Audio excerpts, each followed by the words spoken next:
Welcome to today's graph reading group, where we'll be discussing graph theory. With Derek Lim, and he'll be doing that based on Stefanie Jegelka's new survey.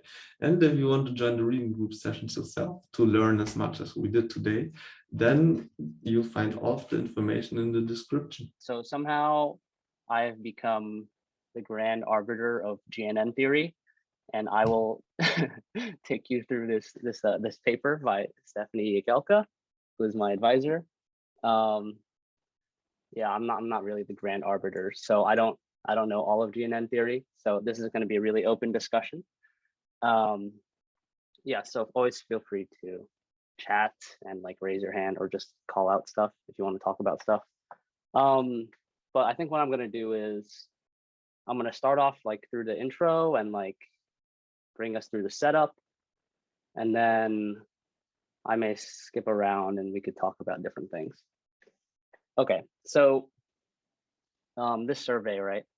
It was written, well, a version of this was written for the ICM, International Congress of Mathematicians, and it just goes through a bunch of GNN theory. So the setup is as follows. You have your data is in the form of a graph, G, or we might also assume like features on each node or features on each edge as well, sometimes not. And yeah, so I think people will be familiar with many of the applications. Okay, so when you have a GNN, we're gonna follow this like learning setup. So we're gonna minimize this population risk, this so-called population risk. And what that means is, so let's say we have like a data distribution we care about. So a bunch of graphs and some labels on these graphs. And then we also have a loss function L. And then what we want is we want to output predictions such that our function F, our predictor F, is on a graph G, it outputs something close to the label Y, of course, right? And this is the population risk, meaning it's over the entire like data distribution we might care about. This might be something really grand, like all molecules. In practice, we'll be minimizing this empirical risk, right? Okay. So we have n data points. Yeah. Yeah. And the F is the class of functions that we're considering, and in our case, well, they might be some GNNs. Yeah, this script F. Yeah, and then when we're minimizing, we're basically maybe, for example, finding some parameters of some MLPs in our GNN. Yeah, but could you zoom in a little bit? We had this. Okay. How about now? Yeah, I think it's better. Okay, cool. Yeah, exactly. We're going to be fitting some parameters to a GNN, say, and we're going to want to just minimize this loss. Oh, well, in practice, we're going to minimize this empirical loss over n data points, GI and YI, right? So there's a few questions we might ask theoretically. One of them is this thing that's studied very often for GNNs. It's representational power, or how powerful is this script F that we're considering? Like what functions exist that can be represented by GNNs? This is really well studied for GNNs because for a few reasons. One is that like the GNNs we use are not universal, so they don't just learn like every function basically. Another is that we have like really interpretable ways to study this, because like graphs, you could like look at them, you could like modify them in like combinatorial ways, like you could study really interpretable functions like subgraph counts. What means universal? Universal means you're like, basically if a model class is universal, this means you can learn any function you kind of care about. Yeah, and you're saying like an MLP maybe is universal if we have infinite width or something like that, but a GNN isn't. Yeah, exactly. But this also holds for like, you know, like convnets, convolutional neural networks are universal over certain like classes of functions that you care about, and so are like sequence models like RNNs and transformers. GNNs, though, it's kind of hard. Okay, so that's really well studied. Another thing that's less well studied is generalization. So recall, like, once again, we can only minimize this empirical risk over n data points, right? So we get some f hat, some function f hat that might not be like the optimal function over all, like the whole population, or maybe all molecules. We just have a training set of molecules. Generalization is basically, if we minimize this empirical risk, like how close can we get to minimizing the population risk as well? So yeah, we're going to study this through like statistical stuff in this survey, but there's also going to be some things that consider like the optimization process as well. And one more thing is like, this is like this number 2 is like within distribution generalization. Like you assume your training set comes from the same distribution as your test set. Part 3 is going to study something like more like extrapolation. So what happens if your training data is very different from your test data in some sense? Like for instance, you could be training on small graphs and then you want to test on larger graphs. This might be the case in like if you want to do combinatorial optimization problems, for instance. Because maybe you want to train your GNN with like using the solutions of some solver, but you can only run the solver on small instances. But yeah, this is also not as well studied, but it's pretty interesting. So yeah, I'm gonna go over the setup of the GNN architectures we're gonna consider first. So yeah, we're gonna focus on message passing GNNs mostly, and what they do is, I think people are very familiar with this. You initialize your node features, and then you send messages from each neighbor. So like node V gets the messages from each neighbor U, and then you update the representation of node V using this message that it gets, right? And what we're going to do here is we're going to parameterize the aggregation function as follows, where phi1 and phi2 are multilayer perceptrons. So the message function, like you do a multilayer perceptron on like the concatenation of the node you're trying to compute a representation of and its neighbors, U, right?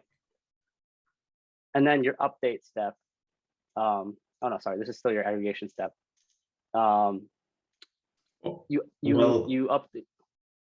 I guess it's sort of like an update already. Like, is there the only thing that's missing, right? Is the representation of why do we have the additional update step here? Like there isn't anything added by that, right? Yeah, it's like for instance, like this could be like 0 if U has no neighbors, like if V has no neighbors. Yeah, but don't we have some over U? Yeah, right. Okay, I guess we get our previous layer representation via the update in there as well, like of ourselves. Yeah, you get like yourself in there. Yeah. But yeah, basically we're just going to use MLPs, and we're going to use this sum aggregation. It's like the most general. Just the study theory. I guess then we can already get to this theorem, right? That's what's coming up next. Because this looks a lot. No, I'll just let you go with the permutation invariance, for example. Yeah, sure. Okay, so basically, oh yeah, and maybe at the end of all this message passing, we get a bunch of like node representations, and you might just want to like sum them or something to get a representation of your whole graph. And when you do that, your final output is like permutation invariant, meaning you could you could change the IDs of the nodes, basically, like change the names of your nodes, and nothing will happen to your function. There should be a P here, but if you're just outputting node predictions, you might also you might just have permutation equivariance, right? But yeah. And there's also these spectral GNNs that are not going to be. Why are you saying that the P should be? No. Yeah, you're right. Okay, so now we have the node level predictions here for every V, and then we're also supposed to be able to permute over them. Yeah.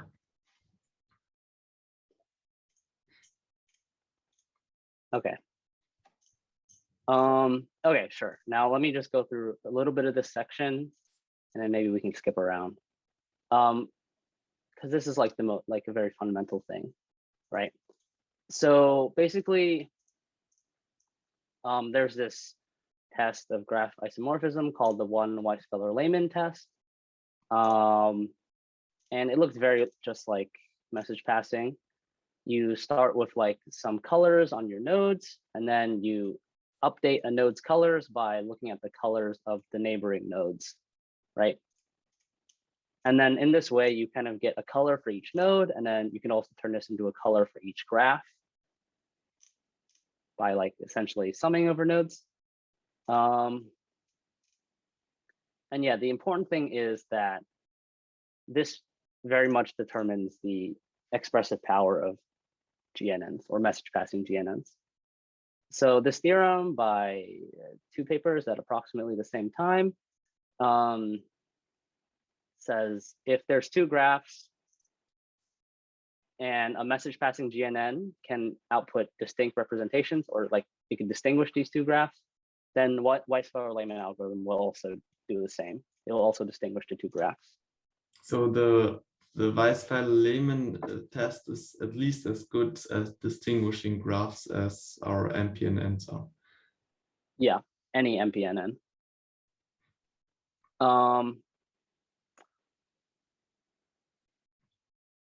Oh, I think I see a question in chat isn't already indexed by V.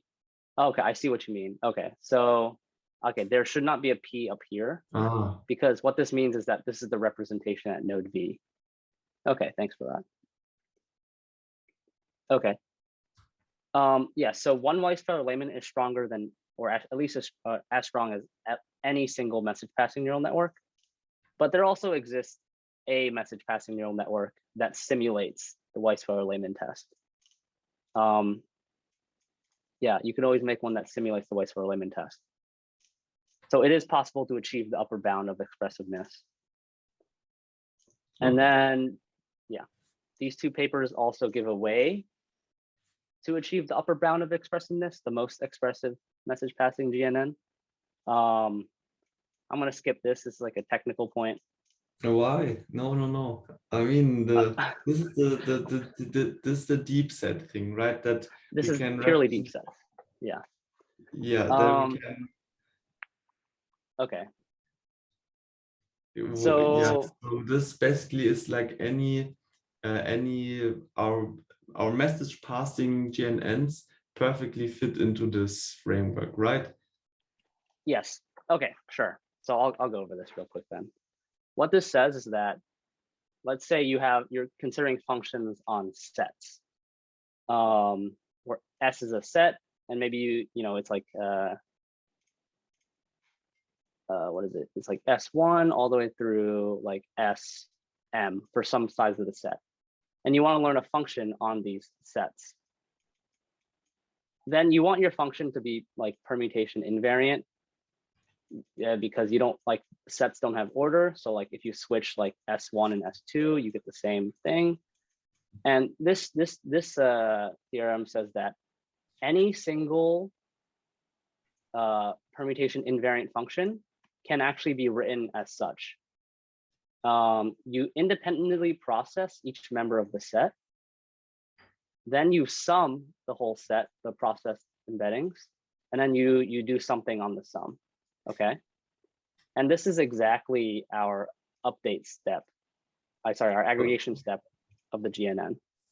And how does let's say we have a GNN or just a readout function where we just take the maximum for example, where we just have max aggregation. How does that fit into here, right? That's a permutation invariant function, but how can we represent this with this setup?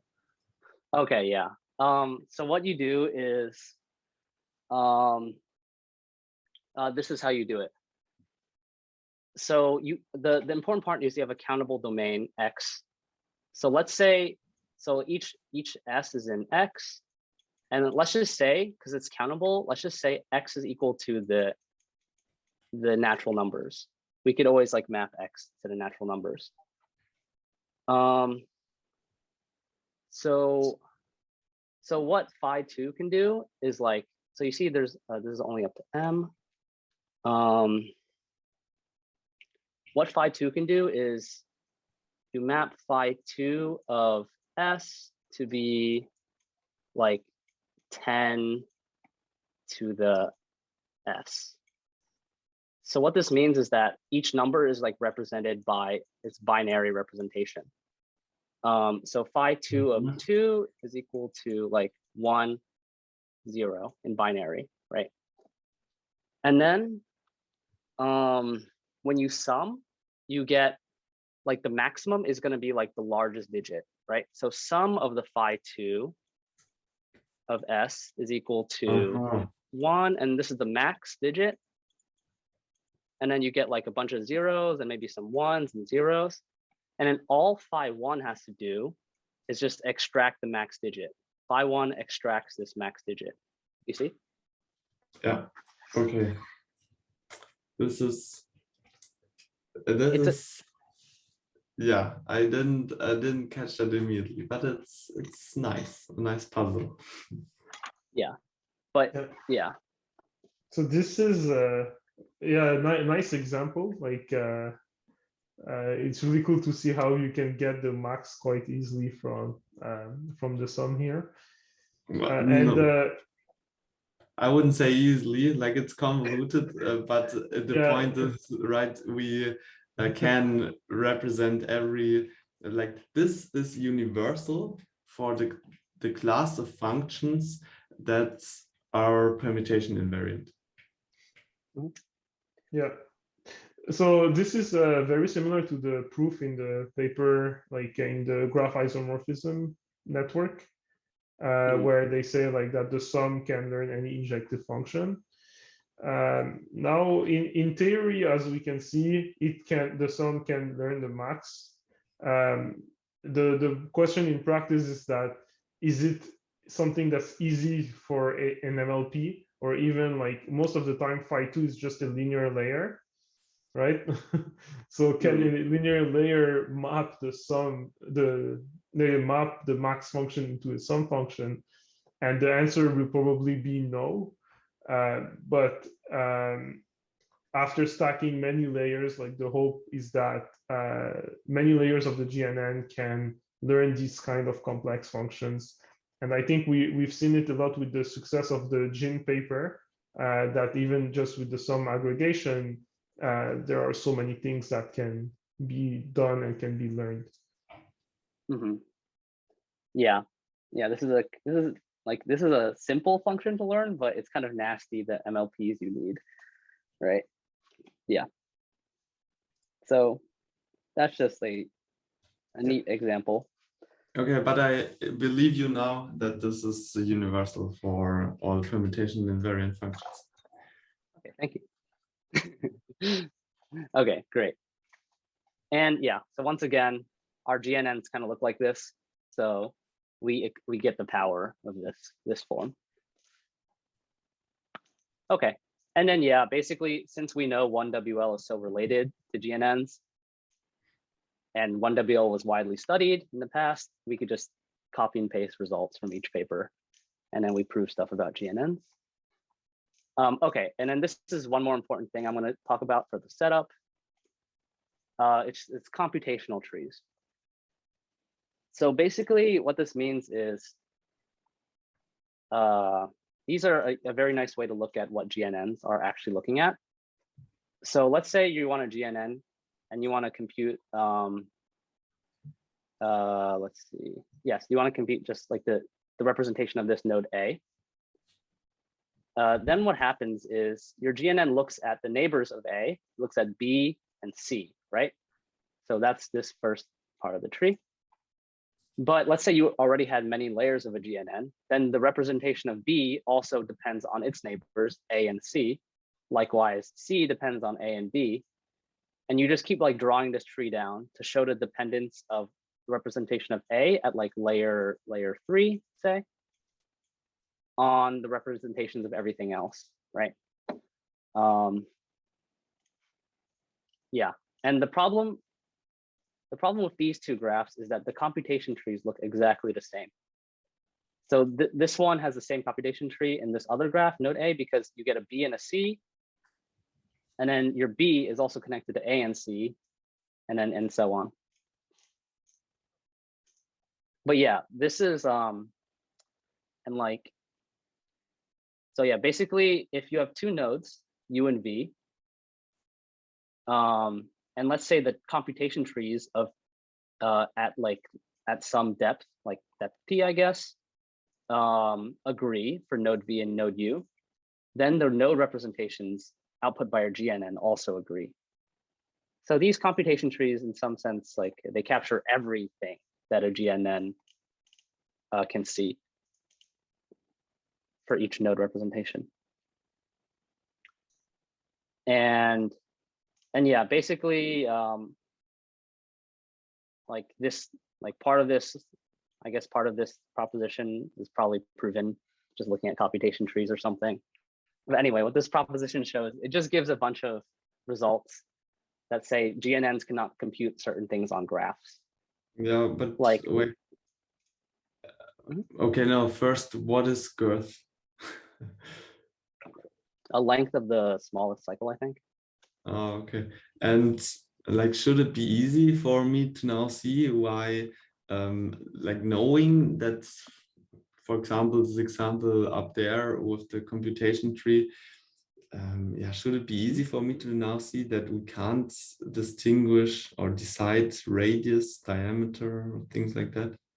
Yeah, this example gives you a lot, actually. So if you believe that GNNs cannot distinguish these two graphs, you can do this by looking at the computation tree. Then girth, like the smallest cycle, is 3 in this left graph, but it's 6 in this right graph, right? The diameter is like 1, 2, 3, 4 in this right graph, but it's like 2, it's 1 in this left graph, right? Things like that, you see? Yeah. Like diameter. Diameter, yeah, it's like the largest, shortest path, I think. Oh, okay, good. Yeah, because I wanted to now, like, I wasn't sure now if we have a disconnected components, if there are some issues, but yeah. Okay. Yeah, I would like to add some things here, like just to explain a bit more why these cannot be distinguished. Is if you look at the graph on the left, here you can count a total of 6 nodes, and in that one you can count a total of 6 nodes. And if you count the edges, you'll also count 6 edges, and in the other one you'll also count 6 edges. And if you look at A is neighbor to B and C. In both graph, A is neighbor to B and C. If you look at B is neighbor to A and C, and in both graph, it's also neighbor to A and C. So this is analogous to this tree here, the tree on the right. So even if you do the GNN layers, and then after that you do the sum pooling, well, since the sum pooling will sum over the number of nodes, you're not going to be able to distinguish them. And yeah, so it's quite fundamental to be able to distinguish these two graphs. And I guess this is where Derek is going with that. If you cannot distinguish between the two graphs, then you cannot say which one has a larger diameter. So it directly means that the GNN cannot approximate the diameter function. Mm-hmm. Yeah, exactly. Well put. Yeah, so the GNNs cannot compute a lot of these things. And it also, importantly, it cannot count. It basically cannot count any subgraph. Like it can count, there's very few subgraphs that it can count. Especially if you do induced subgraph counts, it's very, very small, the number you can count. But then how do we see it can't count? So what's an example where you're not able to count? Or no, how do you see that it can't count any substructures? So the proof is actually very simple. It's in this paper by Zhengdao Chen et al. So I don't know if I want to go into it, but basically your GNNs, they're like local, they're like structural kind of. They only look at computation trees, and if you can take any like say any 4 node subgraph, and you could like make 2 copies of it and then connect these copies in weird ways, and then your GNNs will not be able to distinguish these 2 they're like 2 different connections of these copies. Okay. But yeah, you guys should check out the paper. They also have a nice figure on that. It's in the chat for anyone who's curious. Yeah. Thanks, Rashab. Okay. Okay, so that's kind of like the setup. And now there's a whole big section on expressivity. I kind of want to skip it for now and come back because I want to talk about like generalization. Because I feel like a lot of people talk about expressivity. Like I looked at this reading group and it seems like a lot of works talk about expressivity, but I don't know about if any talked about generalization too much. So how about we go into this for a bit and then we can come back. And these generalization and extrapolation sections are pretty short. Okay, so once again, the generalization gap is essentially we have a training set, and after training on the training set, we want to know how far away from being, like how good are we on the test set, right? Or like the whole population that we care about. Okay, let me see this question in the chat. Maybe it's worth noting MPNNs with fixed and same starting embeddings. That's a large part of the paper, right? And I guess we'll come to that point as well, like to add node IDs or to add random node IDs and how that changes our expressivity. Yeah, that's true. So yeah, what we've talked about so far is just message passing GNNs. So typically, we're just going to view all the initial nodes as like the same. They all have the same label, but we're going to look at a bunch of different expressive GNNs that, for instance, label nodes in certain ways to increase expressivity. Yeah, as this message in the chat suggests. Okay.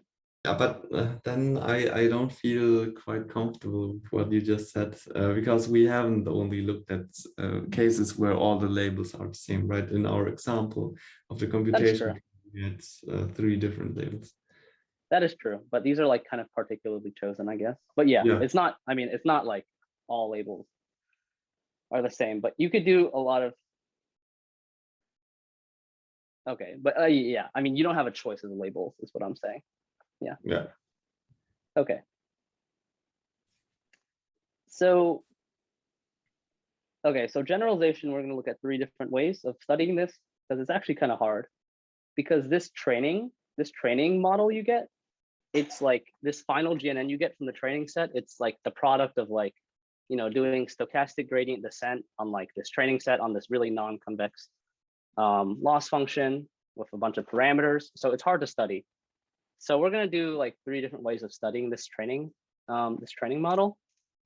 One of them is like kind of this statistical method where you just assume you have some minimizer of your objective function. You assume you have a GNN that perfectly minimizes the objective function somehow. And then you have kind of classical statistical learning type of generalization bounds based on some things. So this first thing is the VC dimension. The VC dimension of a function class is essentially one measure of how complex the function class is, like how well can it overfit a training set. Maybe a measure of the size of the function function class. So if the VC dimension is larger, then we have more functions inside of our class of functions. And yeah, well, not okay. And if it is smaller, then we can represent less functions. So you're getting more expressive if you have the higher VC dimension. Yeah. Yeah, kind of. Well, Yeah. higher complexity if you have higher VC dimension. Yeah. Yeah. It's basically like the size or complexity of your function class. I mean, I'd say it's closer to complexity than size. I mean, this is also just like very vague talking right here.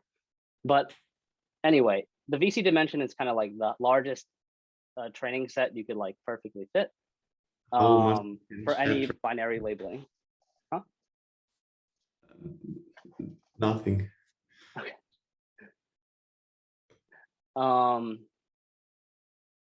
Yeah, so, and then some people have studied the VC dimension of GNNs and they give some bound on it. So they basically say the complexity of your GNN function class is related to the number of parameters, which is P, number of hidden neurons in the MLPs of like, I think they also use MLPs in the aggregation, and also the number of nodes in your graph. Of the graph that you consider, yeah. So the interesting thing is, how do I use this bound if I have a data set with multiple graphs of different sizes?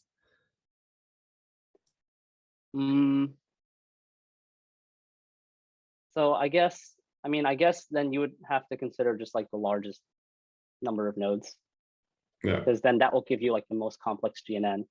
Because like interestingly here, like your model, the complexity of your model is dependent on your data size. Because you have like the adjacency matrix and you use that in your model. Okay. But yeah, in MLPs are missing the factor of n squared. So in some sense, MLPs are more MLPs that act independently on each node are more simple because they don't use the adjacency matrix to do all this stuff, right? And a bound on the VC dimension. So VC dimension is D here. It also gives a bound on generalization gap. So if this generalization gap is small, that means your model trained on the train set is like generalized as well to the whole population. So if the VC dimension is small, you see this D, then you have a better generalization. So we just have a better bound. Your R is the true risk, and R hat is the empirical risk, and F hat is now the function that we have learned. And you're saying that we just have this general bound on this gap, like on this generalization gap. And if we have, so first of all, R hat is the error that we're getting on our validation set, and R is the error that we're getting if we're considering the whole distribution, and maybe what's captured inside of our test set. And R hat is the error on the training set. Oh, okay. Yeah, good. And yeah, then R is like the error on the test set, or like the whole distribution that we want to learn in the end. And we just have this general formula that whenever we have the like our F hat, which we learned, this is chosen from F, right? Like from the function class F. And we just have this formula that whenever we have the VC dimension of our function class F, then we can bound our generalization error with this formula right here. And now we know the VC dimension of GNNs, and therefore we can bound the generalization gap of GNNs. So the cool thing these people did is coming up with a bound on the VC dimension. GNNs. GNNs. Yeah. Exactly. Yeah. you have this is a very general bound on generalization gap by VC dimension, but these people came up with the VC dimension of GNNs. Exactly. Andreas asks, what does theorem 10 assume on edge connectivity?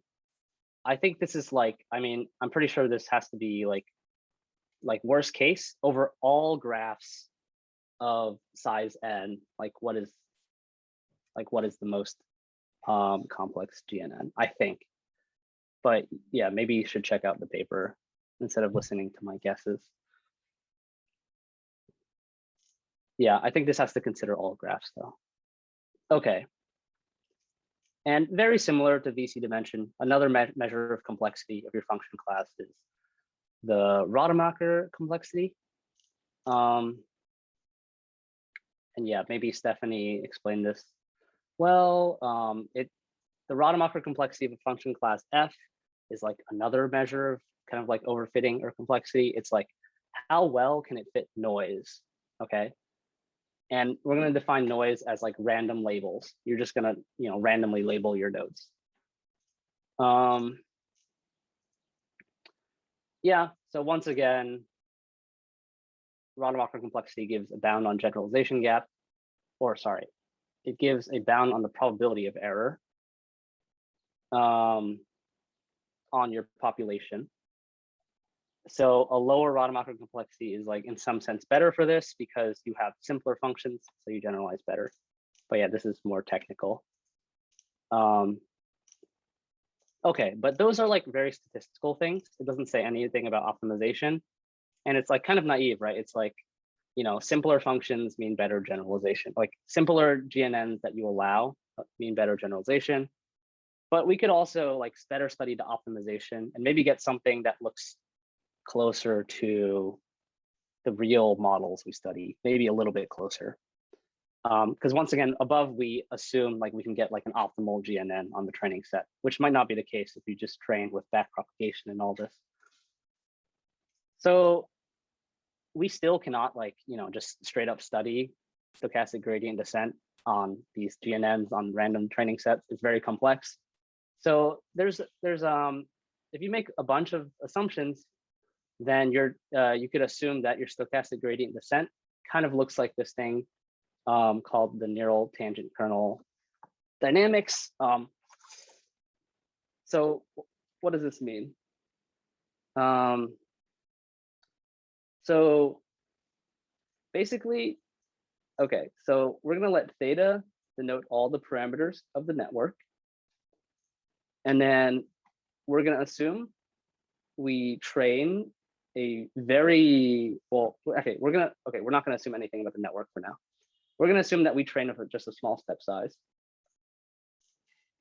And then what the neural tangent kernel, these analyses show, is that the dynamics, or like how the network outputs change, U is the network outputs, it depends on this kind of kernel, which is what we, well, this is not called the neural tangent kernel, but this kernel. So this kernel depends on like kind of the gradients of the network. And the important thing is, if your network's like in the limit of infinitely wide networks, this kernel, it remains approximately constant. So this is also called, I think, something like the lazy training regime. And basically what happens is, since this thing becomes approximately constant, basically your neural network is like, it becomes approximately a kernel regression when you train it with gradient descent. But what does this, like, what does the kernel tell us? Or what does this inner product tell us, for one example? Like we have one GI and one GJ. Yeah, so GI and GJ are the training graphs, and theta is the parameters at time t. So in infinitely wide regime, you're just like theta is like constant. It's just like initialization. And it's kind of like some alignment between, it's kind of like some alignment. I don't really know how to interpret Is it. it Maybe someone else fair can step in here. Like I would have said it sort of how differently do graphs GI and graph GJ influence the weights of our network, the current weights. Like, and Yeah, I if think, they influence them exactly the same, then this value here will be high, or the norm of the dot product will be high. And if they influence them very differently, then the norm of the dot product will be low. yeah, I think that makes sense. Does anyone else have any inputs on this? Yeah, but this is kind of besides the point to the point that you just made, right? Of what this means for generalization bounds. Yeah, I guess. So what happens is, so like we don't like have to interpret it as it is right here. There's like another quantity that's more important. So okay, so let's call, and since, okay, so in the infinitely wide regime, this is approximately constant. So we're just gonna name all these HTs are the same. We're just gonna name it H tilde, and this is finally called the neural tangent kernel. And then basically the population risk is controlled by something, some stuff that is related to H tilde. Okay, so this is the population risk of that infinitely wide neural network, or infinitely wide graph neural network. And it's controlled by some quantities that depend on H tilde, where Y are the labels. So you see that the labels Y are actually important here too. But yeah, the idea is if you could bound these quantities that depend on the neural tangent kernel of the GNN, then you could bound the generalization or the population risk. And then these people just go ahead and bound these quantities of the graph neural tangent kernel. It gets kind of technical. But yeah, so that in that section, the assumption on your training is kind of like it follows this neural tangent kernel regime, which only means like, I mean, which only holds in the infinite with limit. And it also kind of assumes like, yeah, basically it might not be the most realistic assumption on your training dynamics, but it's one that we can analyze. And this next section will give yet another type of training dynamics or training algorithm that you might use to study GNNs. It's once again not just going to be pure backprop, but this might be even more realistic in some cases, maybe. So yeah, so above this graph neural tangent kernel, they bounded this quantity depending on the neural tangent kernel for target functions if your target function kind of looks like a GNN. So this target function, these are the labels, okay? They're assuming that your labels are drawn from like, or like a function of the node features like this. So you have like this kind of neighborhood aggregation step when you're generating your labels, and you have this kind of like update step. So it looks very much like a GNN, right? But it's like in a very like constrained way, right? So these other works based on what's called algorithmic alignment,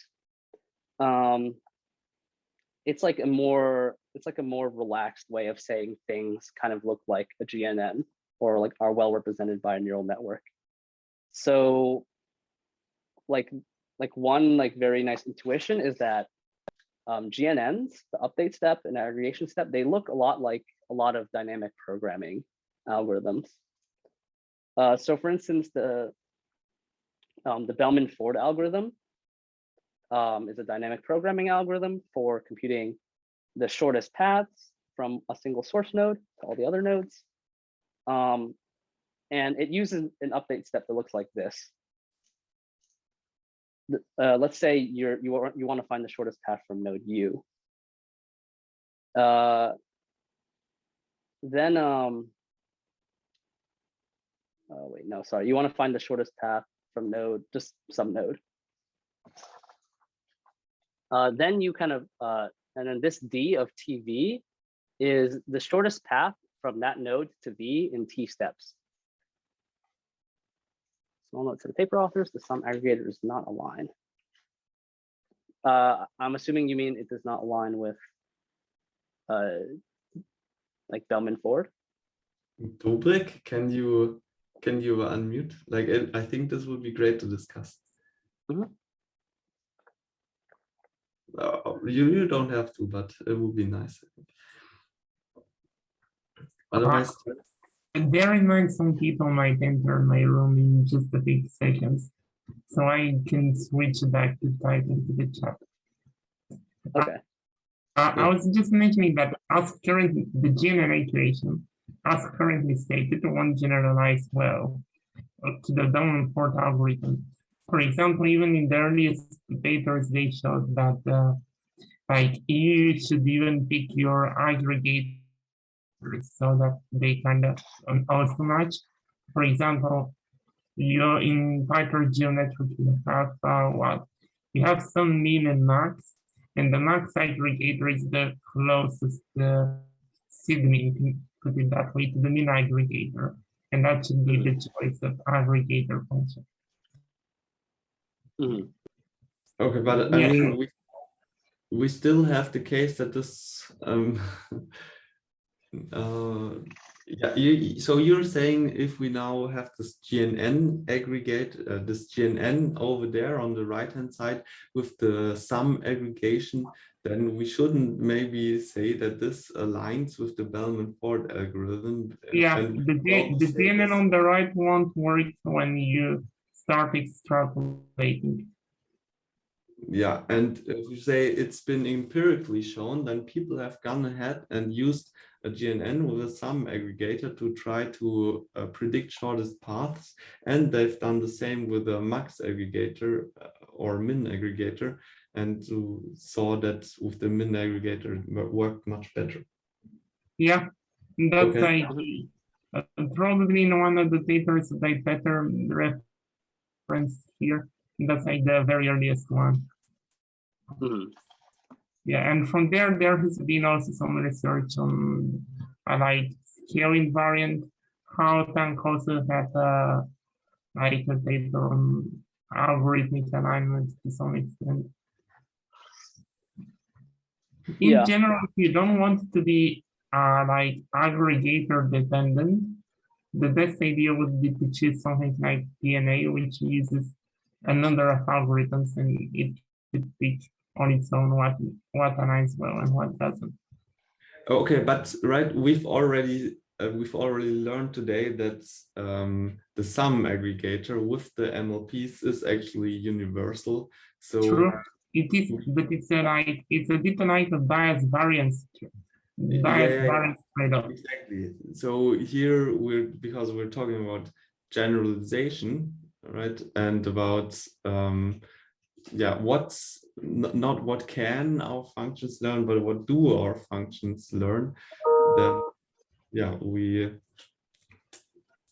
find that with actual max aggregation, we have a much better shortest path finder, for example, or min aggregation.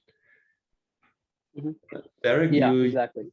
Specific thing to point out here from the paper? Oh no, I was just checking what aggregator this paper uses. I kind of forgot, but yeah, no, that's true. Like, I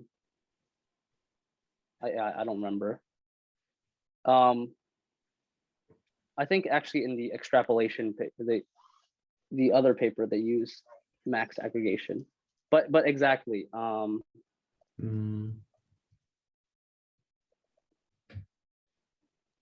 Yeah, so the difference I can see like between the sum aggregator and the max aggregator, it's something also that was noted, for example, in computer vision, they use max pooling instead of sum pooling, right, at each layer.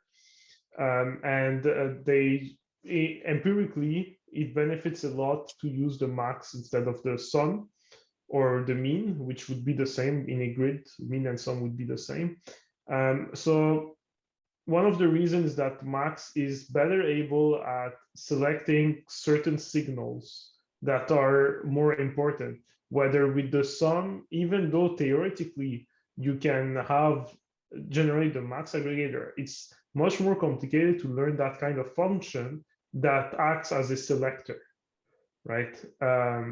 And with the sum or the mean pooling, you're kind of forced to squash or all the information together and try to determine from there what's more important to pass. But for the max, it's like only one kind of information gets passed at every time. Yeah. Mhm. Okay, Derek, Yeah.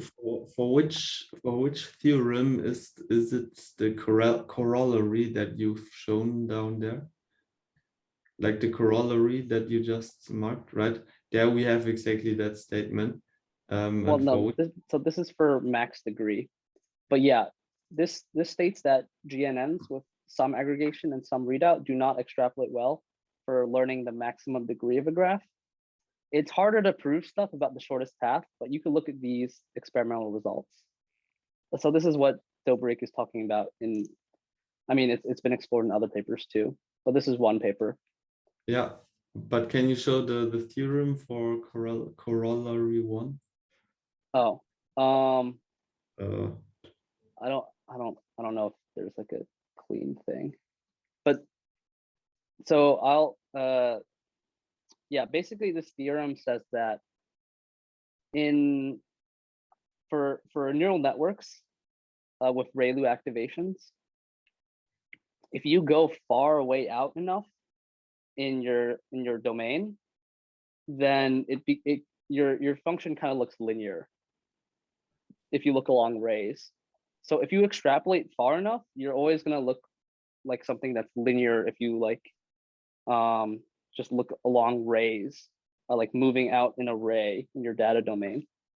And what this means is that, and what this paper kind of hypothesizes is that you want to kind of, it'd be nice if your neural networks could try to learn linear functions. So if you include a bunch of, if you encode a bunch of non-linearities that are useful in your neural network, it'd be nice if they could learn linear functions, then they could extrapolate well.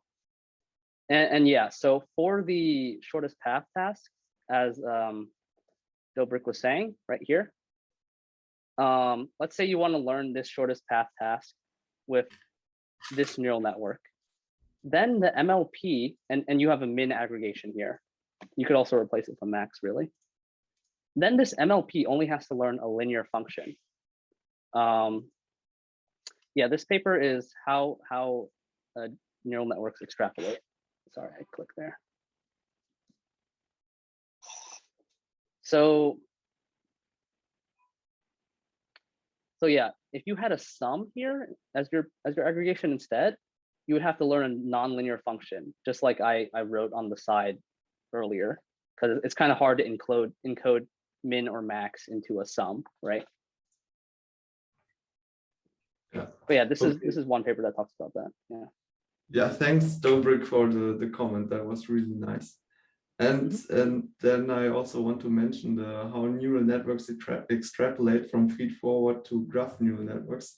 We had that in the reading group, and Keulu Shu, when he presented it, I think we also recorded it, and the recording should be on the website. Yeah, but John has a question. Yeah, hi. Thanks. Yeah, so I had a question about that previous comment.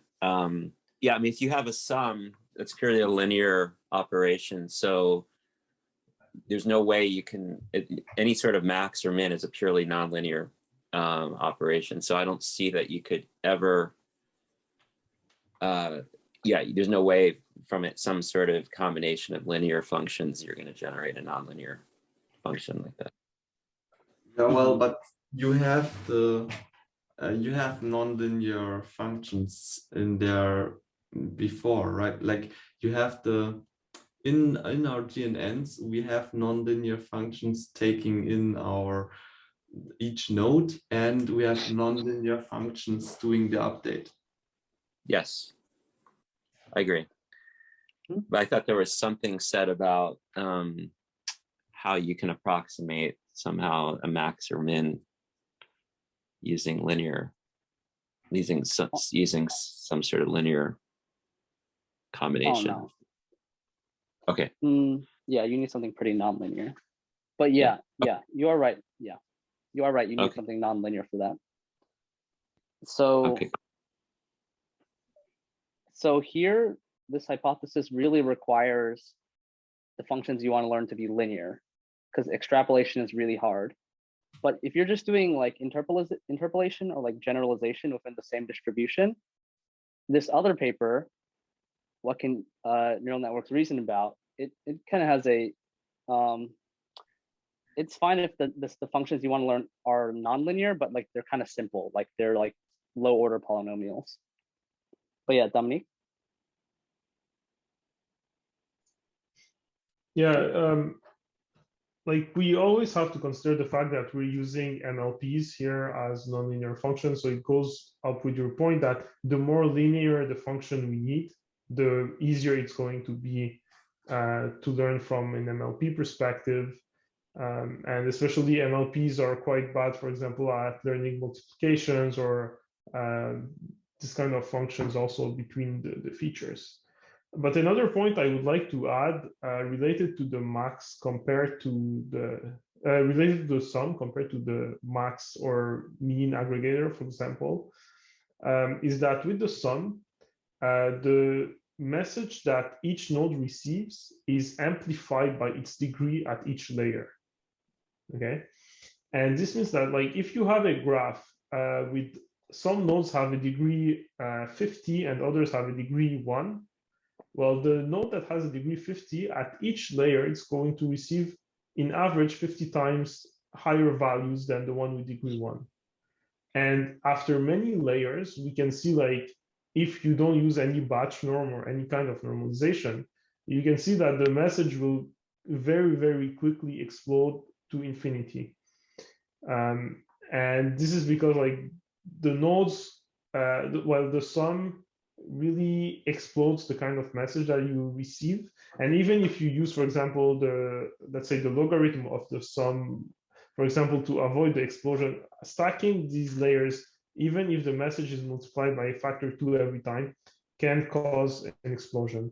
And now what happens when we add a batch norm is that we are avoiding this explosion, but to the limitations of the node that have lower degrees. So the node that have lower degrees, their value will be crushed down very close to 0 because the sum does not give them enough signal. So there's also this kind of thing that can happen with the sum aggregation, and that can make it more difficult to learn functions like the shortest path, for example, because or to learn the max degree of a node. One can imagine a single layer of the sum aggregator being able to learn what is the degree of every node simply by summing all the representation. But then if you stack many of these layers together, well, you learn an exponential function of the degree and not the degree itself. So it's also something that we need to keep in mind regarding the sum aggregation. Mm-hmm. Yeah, and it's really interesting if you ever try to use sum aggregation in like larger graphs, like in node classification, things get really difficult, or at least in the some experiments that I've tried. It's kind of funny, like you like take a graph neural network that works well in molecules, and then like you try to copy and paste it to like a node classification task on larger graphs, and just it doesn't train. Or at least that's what I saw for some of my like SignNet experiments. Also, part of that is like there's a lot of variance in the degree, Dominique, right? If you have larger graphs, they're just going to be, some nodes are going to have degree 2, some nodes are going to have degree like 500. So even like with normalization, there's a lot of variance. But yeah, that's a good point. Line PNA is proposed using log. Okay, yeah.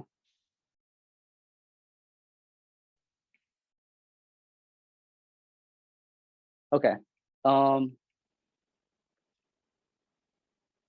Okay, so regardless of whether or not a GNN with some aggregation can extrapolate, we're still on like the generalization section. Although, I guess, let me just quickly go over algorithmic alignment, then maybe we could have a more open discussion. I don't know. So the idea of algorithmic alignment is, okay, so this is like one layer of a GNN, right? It aligns well with one step of the Bellman-Ford algorithm. The idea of algorithmic alignment is kind of as follows. Like, let's say you have 3 assumptions. This is the most important assumption. You have a function you want to learn, right? And let's say the function is g, okay? And then you can break the function up into like kind of like a composition. So g equals f of m, composed with all the way through f of 1. And let's say each of these is kind of a simple function in terms of like say it's like a low order polynomial. Like it's not necessarily linear, but it's a low order polynomial. Then if you train like a network N1 to learn like F1 and so on, this, you could imagine this will be like not too hard, right? Even though the final function might be really intense and hard to learn. Yeah, basically algorithmic alignment is like kind of like this hypothesis with some theoretical empirical support that says if your network modules, like each layer of a GNN only has to learn like a simple-ish function, then then you don't require many training samples to learn like the full function G. And so you like generalize well. So the actual theorem requires like kind of stringent conditions, which is you train each layer like independently. So you train NM to fit FM. This doesn't happen in practice because you train the whole network end to end, right? But if you look at some experiments, for instance, it seems that even if you train the network end to end, like this algorithmic alignment principle, it's kind of predictive of how well the network does. But yeah, I think we should just open up to like a discussion now. Okay, Dobry. Theorem 14.8. This is also the case because usually what you do during the training of like algorithmic network, you use teacher forces. And that is you always provide on every iteration the correct input. So it could be argued that again, in some way, you do the sequential learning because you only learn like at iteration 5 given the correct input, what's like the correct output. I'm not that much sure that algorithm stability in niches is applied, but I guess it's also the case. I see. Yeah. So some works they give the hints, like they say like at this layer you want your network to output this, at this layer you want to output that, right? Yeah, so especially in like some like works where they want to train a GNN to learn an algorithm, this happens. But also this algorithmic alignment, like it's like more general as well. Like they like it could apply to more things than like learning algorithms sequentially, right? It could be predictive of end-to-end training. But yeah, that's true.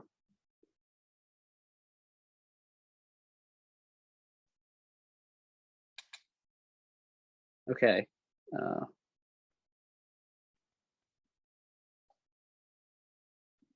Anything else?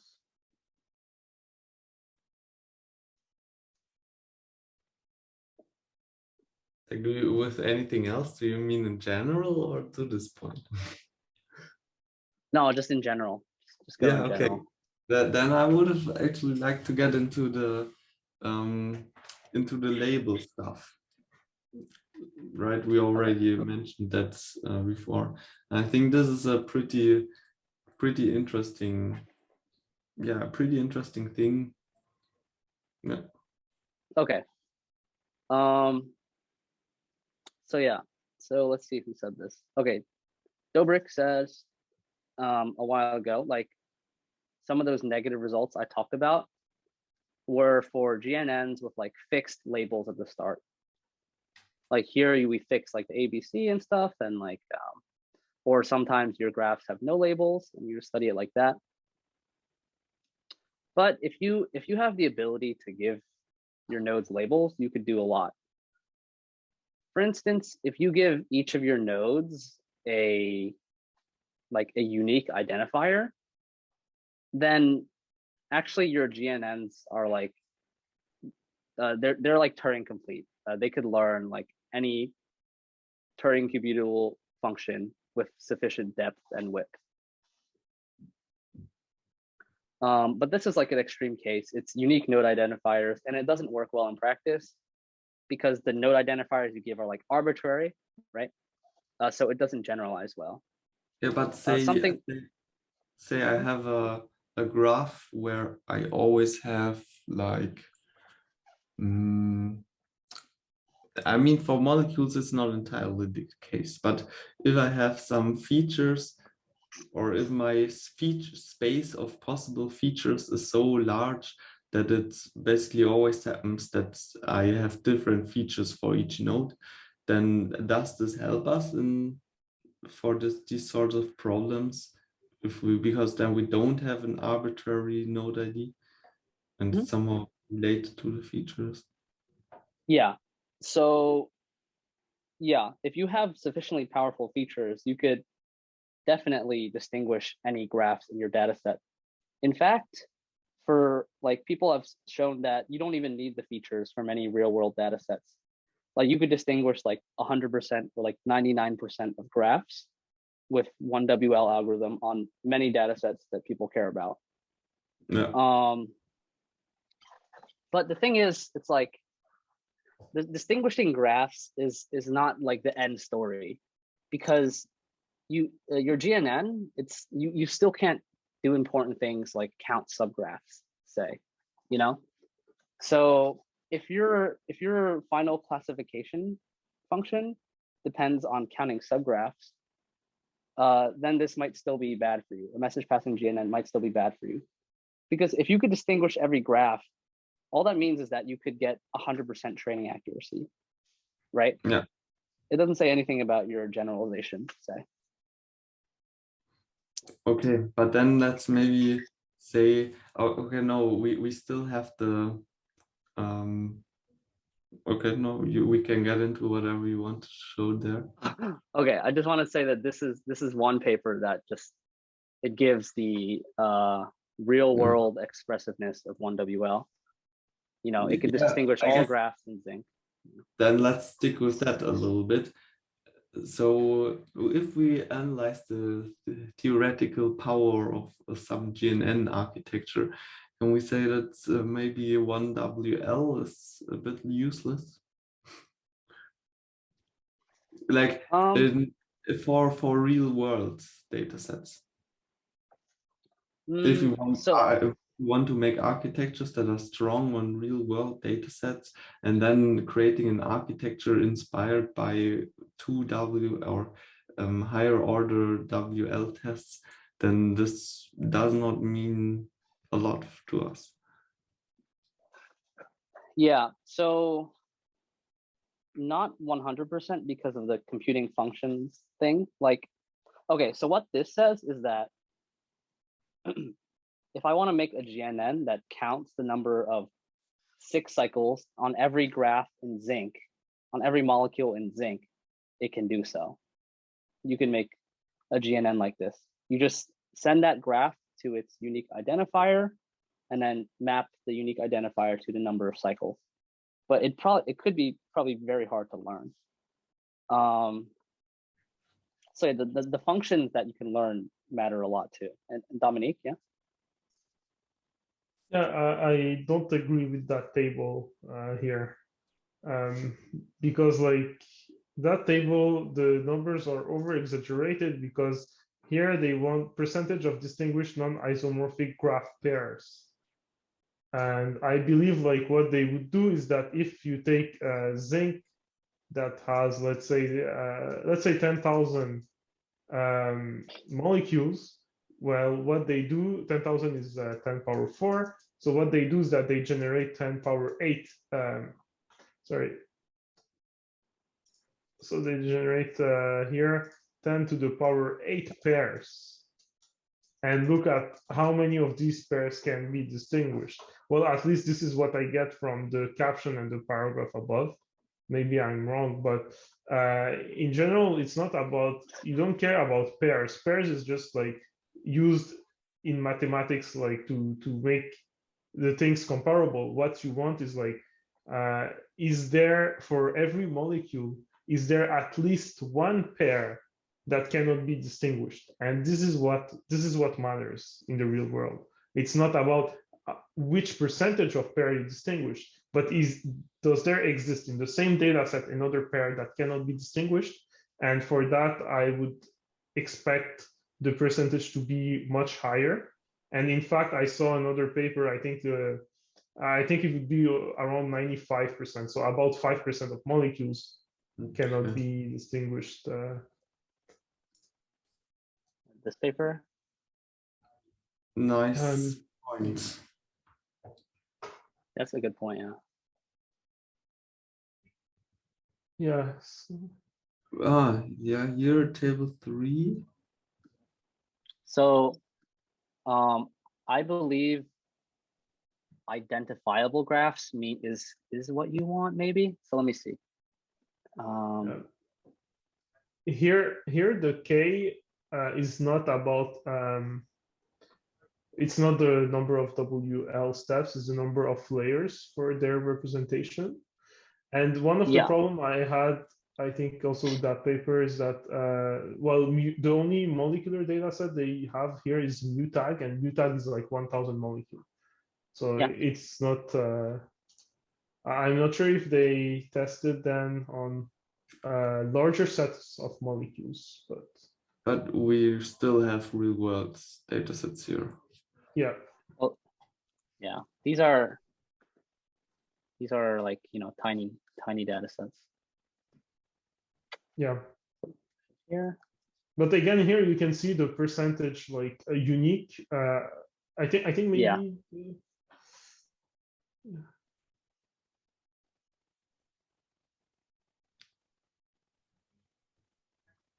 Yeah, I'm not sure what's the right number to see here, but like, I think the 99.99% is heavily exaggerated compared to what we actually want in real life.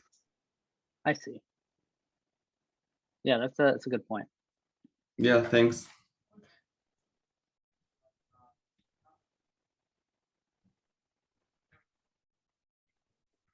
Yeah, I wonder if this 100% is without rounding. I don't know. Okay, but then let's maybe get back to the labels in Stefanie's paper. Now, if we had unique IDs, right, this would be the case, but we can also add random IDs. What's happening then? Yeah. Yeah, so, I wanted just to say something. Like when I raised my hand, I wanted to say something about this randomness. In many proofs, the proofs are done such that can a graph neural network distinguish two graphs that are not identical, but that look identical. But then there's not only the problem of distinguishing two graphs that are not identical, but also the problem of saying that two graphs that are identical should be identical. And what happens when you add randomness is that now you can, of course, distinguish very easily any two graphs that are not identical. But can you say that two graphs that are the same are actually the same? This is a problem also, like in the Sun paper on the graph transformer. Well, we proved that we can distinguish any pair of graphs using all eigenvectors, but then because of the problem of sign invariance, we said, well, we cannot for sure say whether two graphs are the same, right? So this is something like that needs to be taken into account when we consider that we can distinguish every graph. Right. Yeah. So what you meant there is, right, that we have, because you add this positional encoding in Sun, you're able to distinguish all graphs. But sometimes if we take the same graph, we can end up with different types of positional encoding. Like the positional encoding that we end up with is not unique. And therefore we might output different representations, although we have the same graph as input. And yeah, this does not sound so nice. Yeah, I agree with you. Yeah, but this result actually by Aboud et al. It kind of covers this. It kind of covers the like making the same graph to be have the same representation up to epsilon. So what they say is that I think they just take a Gaussian random features. And then, so let G be a permutation invariant function on graphs. So like, for instance, G can solve graph isomorphism. And what we're gonna do is we're gonna have an MPNN F with random node IDs, okay? Message passing with random node IDs. We're gonna have an epsilon and delta tolerance, and then there exists a message passing neural network such that it's very close to this, it's epsilon close to this target function with probability 1 minus delta. Yeah, but we still can get arbitrarily different representations, right? But they're just not of the same graph. Well, oh yeah, you can, but with high probability, no, is what I mean. Yeah. Yeah, you can. With high probability, no. Okay. Yeah, but anyway, this says that, yeah. Yeah, but this is for a perfectly trained network, right? Like it's not for. Oh yeah, yeah, and it's not necessarily for a perfectly trained network on empirical risk. It's like there exists one network. Yeah, that's true. Okay, but yeah, this is very nice. Anything else we should cover? If you maybe scroll a bit. Yeah, can you lose a few words on the higher order GNNs? Okay, yeah. Also, we have something from Shanwu in the chat about higher order GNNs. Yeah, let's. Shanwu Park, my friend. Okay, so higher order GNNs. Okay, so a GNN, right? It has a node representation for each node, and let's say it's d-dimensional. If you stack them into a matrix, you're n by d, right? A higher order GNN, what it does is it maintains like representations of each tuple of nodes. So instead of having like h of v1, you have h of like a tuple, say like v1 all the way through vk. Okay. So yeah, now you have n to the k memory complexity. And kind of one main reason why people started looking at these GNNs is that they look like the higher order Weisfeld-Lehmann test. So the k-dimensional Weisfeld-Lehmann test, it passes messages between k tuples of nodes. And it's more expressive than one-dimensional Weiss-Verwalling test. Okay. And basically people made networks, neural networks that align with this, neural networks that act on K tuples of nodes, right? And then you could actually make them such that they're at least as strong as the KWL test. Okay. So now you have a whole hierarchy of neural networks. And of course, if you have large enough K, then you're universal on like bounded size graphs. So Shanwu also says maybe the required number of layers can be reduced if we use higher order structure. So yeah, I think he means like the number of layers required for like computing graph functions or distinguishing graphs. And yeah, this is true actually. If you so Caravan and Pere, they prove this. Let me find the paper.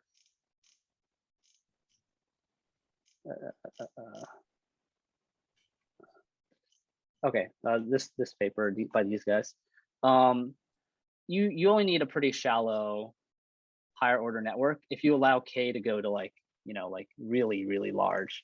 So it's like really expensive. It's like n to the n squared for like this paper by Hagai Marone, and then some other people show you could use n to the n memory and get universality. But yeah, this is another like set of methods. There's a lot of variance on this too, and there's a lot of interesting theory. One paper won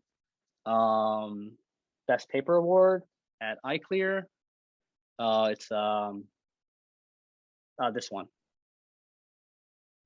and it studied it. Do we have the author in here? Actually, I think I might have. Yeah, he was here, but I'm not sure if he's still here. No, he's not. Oh man. Okay, well, they do some stuff that I don't really understand, but they do some theory on higher order neural networks, higher order graph networks, and show that it relates to some tensor language. Yeah, and in the end, you basically have a program or like a schema that you can go through to show how you fit into the WL hierarchy. A recipe, yeah, let's call it that.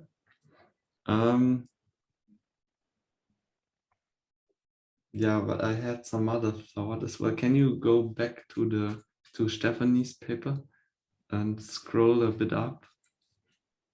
You brought up some question.